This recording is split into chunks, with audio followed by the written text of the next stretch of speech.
Welcome to How We Grow, an essential playbook to grow and scale your vacation rental business with advice and insights from the best in the biz, with your host, Lynell Gordon.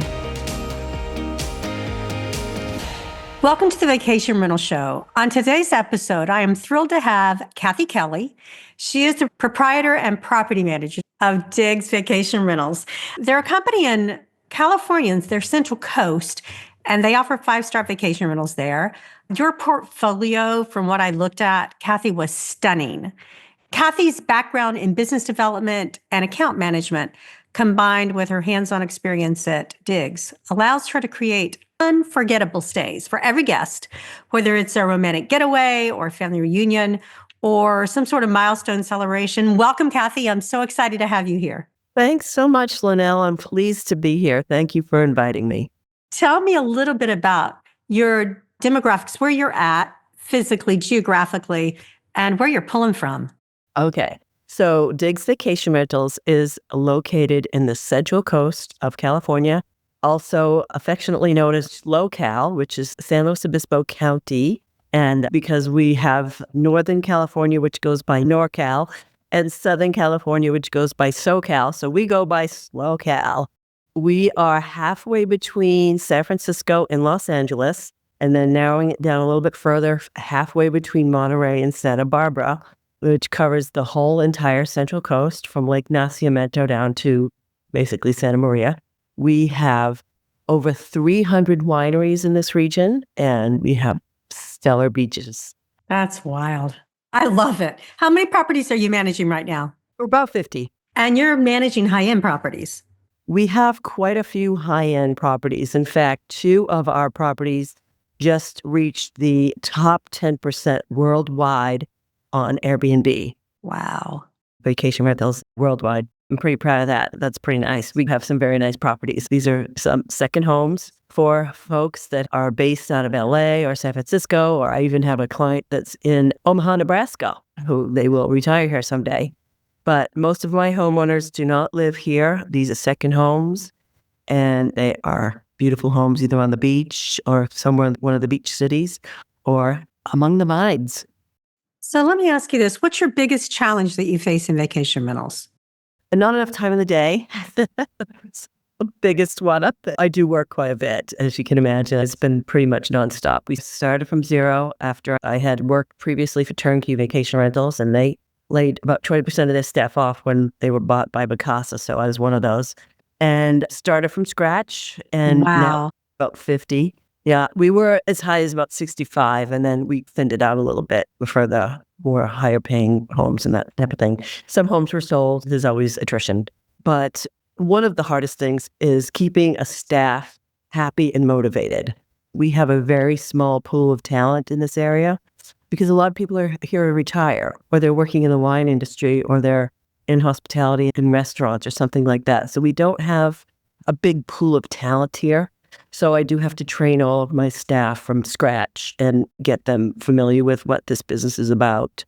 That's number one. I think number 2 is geographically we're spread pretty wide because there's large properties. One of the properties is 219 acres. There's one property on that 219 acres.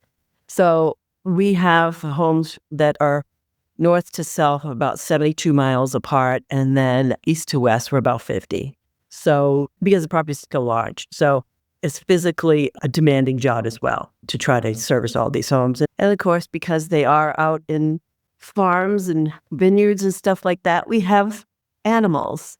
We have mice, and those types of creatures that we have to take care of too. Wow. I didn't realize how much space there was there that you were taking care of. So do you have a growth plan that you're like, here's where I am, I want to keep it here? Or are you at the place where you're like, I'm only going to take on this high-end property, or I'm only going to take on, what is your portfolio that you're looking to grow look like? Or maybe you're not. I am looking to grow. That's one of the reasons why we did move into this new office, which we're very excited about. We got a 100-year-old building that we just renovated, spent the last 3 months renovating, which was a lot of work. But I have a design degree as well, so I have that skill, and we'll help homeowners to do that as well. So we'll do some decor for them. But yes, that's the plan, is so that we can excel at our growth. We maxed out at our last location. my home. I couldn't really fit any more bodies into that location. So we moved into a new location where we've got growth potential. And it's also a place for homeowners to come and guests to come and visit us and see our operation. So I'd like to, in the next 5 years, at least double in size. Yeah. So that's probably going to be software changes unless you started out with the right thing to start with. I can scale with the software I have. Okay. So that's a huge difference. You'll hit 75 and see a difference, and then 100, you'll see a difference too, I bet. Yeah. So we're a PMS that is scalable. That's excellent. So let me ask you this. What were you doing at Vacasa before you left? What was your job there? I was the general manager for the Central Coast, for the whole Central Coast. Wow. You had an idea of what you were getting into before you got into it. That's what I was wondering. Did you know what you were getting into beforehand? Yeah, I did. And I think that one of the reasons why we've had great success is that we are truly hands-on. And I think that was one of the things that the homeowners really wanted. They know that we're here. They know that we answer the phone. Even the guests say the same thing. We book directly with you because you answer the phone. And I think that this business has gotten a little high tech and a little bit removed from the actual hospitality side of things.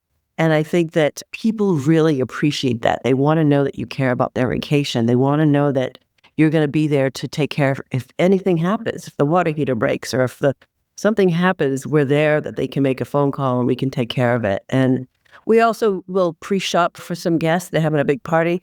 Give us a shopping list. We'll shop for you as a service. And we provide, if they have a baby, we've got a porta crib, we've got a high chair we can send out, take care of that need if necessary. We have a number of chefs we work with. So we do a lot of in-house chefs because these homes are huge, the large kitchens, and there's usually a family reunion, 20 people or something like that. So we'll recommend chefs to go out and do great food and wine pairings for them. Oh, that's excellent. That sounds like a lot of fun. That's a great family vacation for sure. Tell me about what advice would you give people who are looking to grow? How rapidly did you grow? Well, we were growing normally and then COVID hit. And then we saw all this chaos happen for a couple of years where bookings were crazy. Everybody was jumping on the bandwagon. They wanted to put their house on the market. They thought they could make millions of dollars. They thought it was going to be easy and simple. And now we're seeing a little bit of a slowdown in that. And we see a lot of I call them the toe dippers, getting out of the market because they realize they're not making millions of dollars. It's hard work. So some of these homeowners have decided that I'm going to rent out full time or I'm going to sell or I'm going to do whatever. So we're seeing a little bit of a decline in the supply and then demand's going back up. So we're equalizing. We're back where we were probably in 2019. And it's nice because it's not so hectic, not so crazy. I had one home, a 6-bedroom home that did 48 back-to-backs one summer. It was insane. We were just so busy. And that's 9 beds we had to get ready. We would do that in 5 hours. We also had 3 washing machines and 3 dryers in the house. But that's the thing is I don't have a laundry service and I don't want to take it on in-house.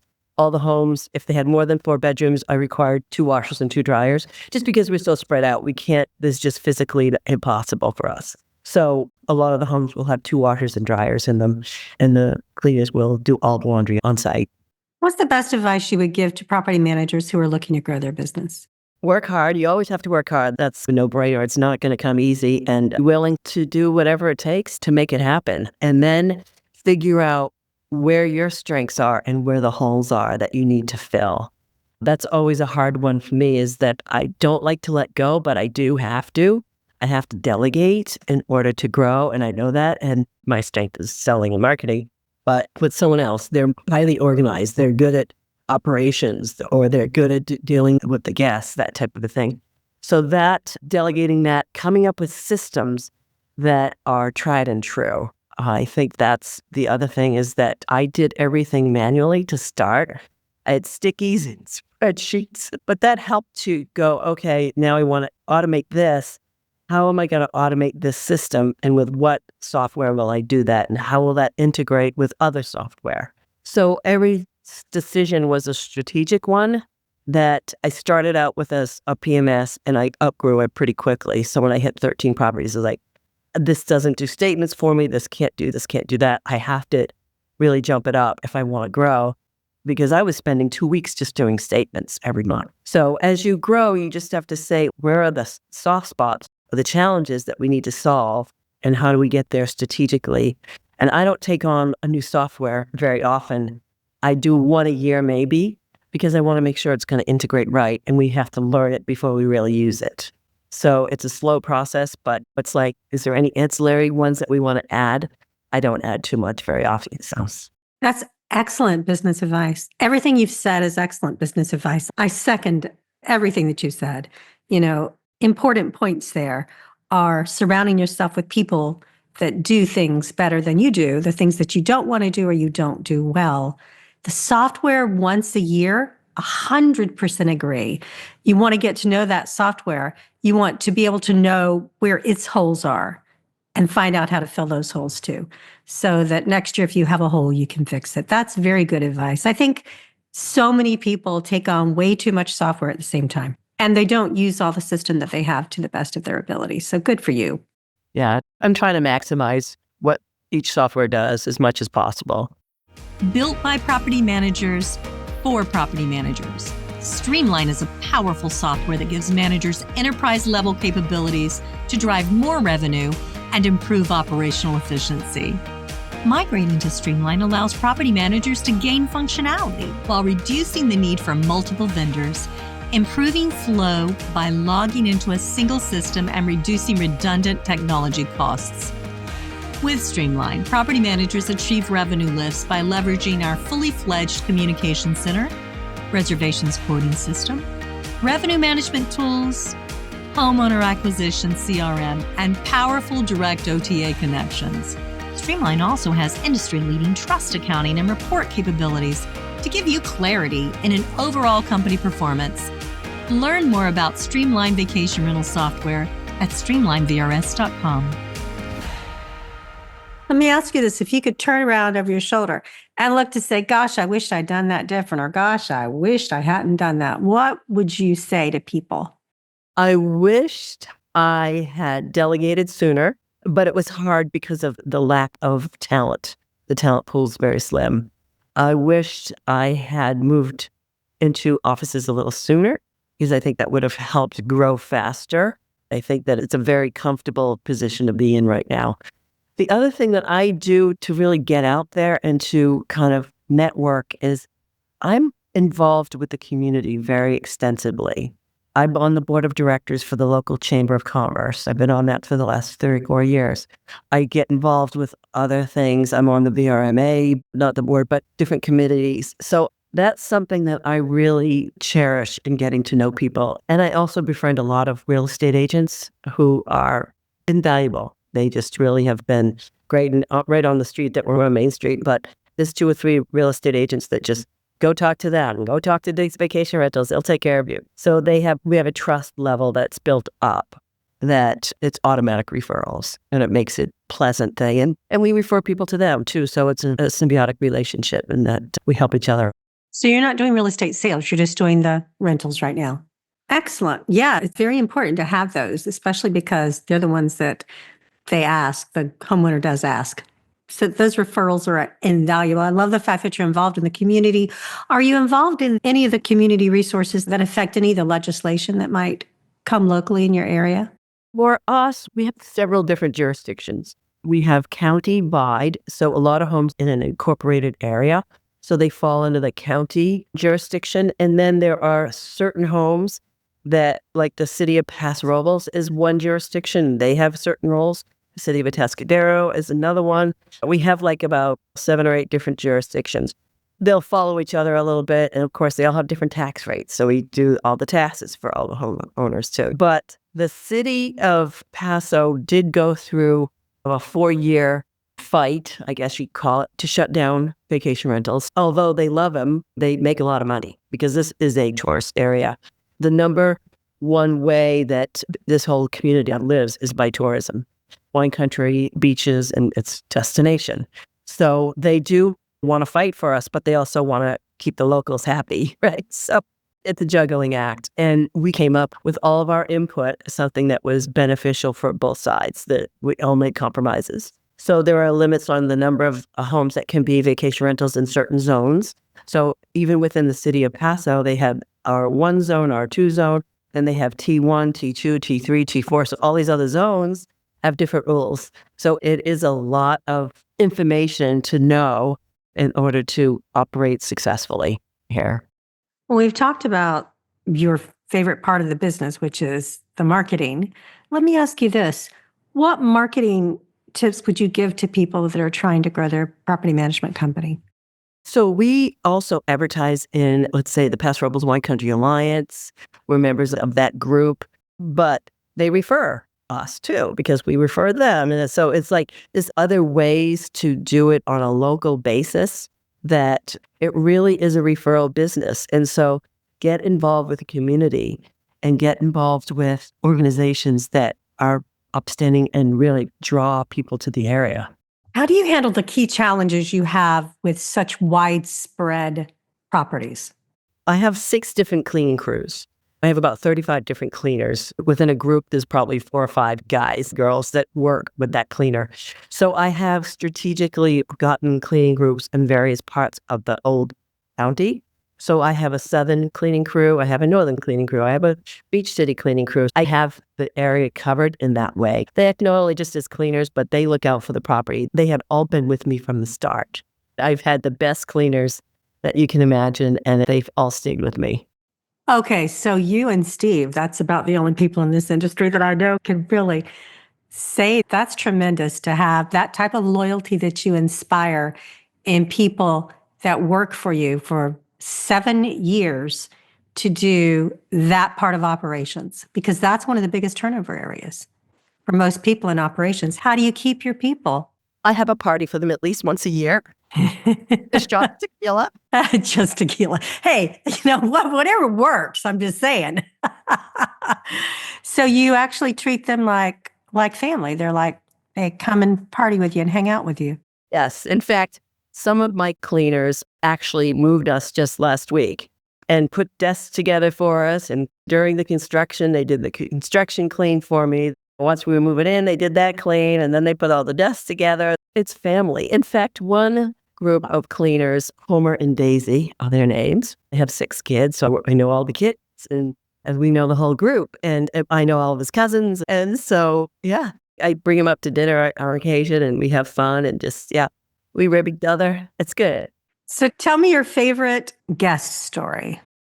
Okay, I had this one guy call me up, and he was going to propose to his girlfriend. And so, well, let's make it really special. Okay, so I set up the whole thing up. Okay, so you're going to go here, you're going to do this, you're going to do that, and blah, blah, blah. And so he did the whole thing. He did it just as I had planned it out for him. And then afterwards, he wrote the nicest review. And I said to him, so how did it go? And he sends me a picture of his future wife with a picture of her ring. Good job. That's sweet. That is great customer service. Yeah, and we had another one that I just might find out what they're coming for. We try to really take care of though. Gloria, she had lost her husband, and this was her first birthday/Christmas time that she was going to be without him. So we got a chef. She rented the house with her best friends, like 4 of her best friends, and we got a chef for her. And I even set up an appointment for her with my hairdresser, so she could look all dolled up and stuff like that. And I went over and took pictures of her in her group for her too. So we had fun with that, and she really enjoyed it. I love that your favorite guest stories are ones where you've personally connected with them on a real personal basis. That's really great. Tell me about your favorite owner story. You know what? I was just going to say, based on where you're located, I was waiting for some sort of celebrity story because I got to tell you, the people that I interview in those types of areas where you're in, they have a lot of celebrity stories. But I love the fact that yours were not celebrity stories. They were actually connections that you'd made with guests. And that's really beautiful to me, Kathy. That says a lot about you. So tell me your favorite owner story. I have a lot of great owners. For me, that makes it really special is that I become friends with them. They become people that I look forward to for them when they come into town and we go out to dinner or we'll do something. Friday night, I had a homeowner. She came up. I was a little down and she goes, I'm going to come up and hang with you. You know what I mean? It's like we become friends and they know how hard I work for them. So they appreciate it. And they do tell me that. They say, we know it's going to get done. And they show appreciation in that way. A lot of them, not all of them, but most of them do. So we went to dinner Friday night, just this past Friday night with one of my homeowners who is great. I have other homeowners. We have 3 of their homes. I love them. They're great people. And they give us Christmas gifts. And they'll go out. It's like, let's go out to lake. We're going to go out on the pontoon boat, like our treat. So we all go out on their boat and have wine and cheese and have a good time. But yeah, so we become friends. And it's a personal thing for me. It's a real personal thing always for me. I look at it as we're in partnership together because I have 50 businesses really, right? Because every home is a business with us and they entrust us to be 100% transparent with them. This is what we're trying to do. This is how we're trying to grow your particular home in the market. This is how we're positioning it. This is what we want to get done with it. And they appreciate that. They know we care about their property. I love your business. I love how you've built it on relationships. You've built your whole business, not just your homeowners, but the people that work under you. You know, what you said, it's all about relationship. And I find that incredibly heartwarming. And I'm sure it's rewarding for you. A lot of times it is, yes. Well, you said the hardest part is staff, and the hardest part of any business is always staff. And that's really important. All I have to say is that I'm really impressed with what you've done over the last 7 years and how you built it in the area that you have. And a big mistake on them getting rid of you at that point. Their loss, your gain for certain because of what you've done. Exactly. I did get a lot of homeowners that did not want to go with Mikasa. So they were calling me up going, we don't know them. We don't know what's going to happen, but we know you. We know that we've been working with you. So it was not too difficult.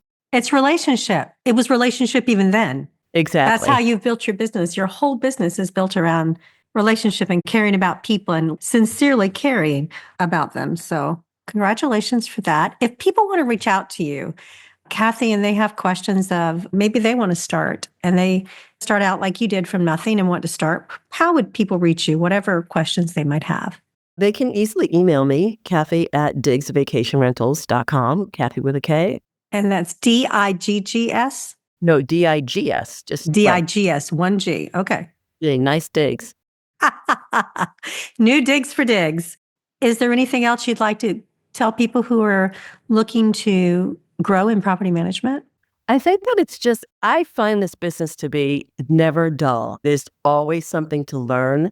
I'm not one for sitting around going, I just like routine. No. And I like a lot of action and a lot of things going on. And this business is definitely that. If you don't want that, then probably another business is better for you, better suited for you.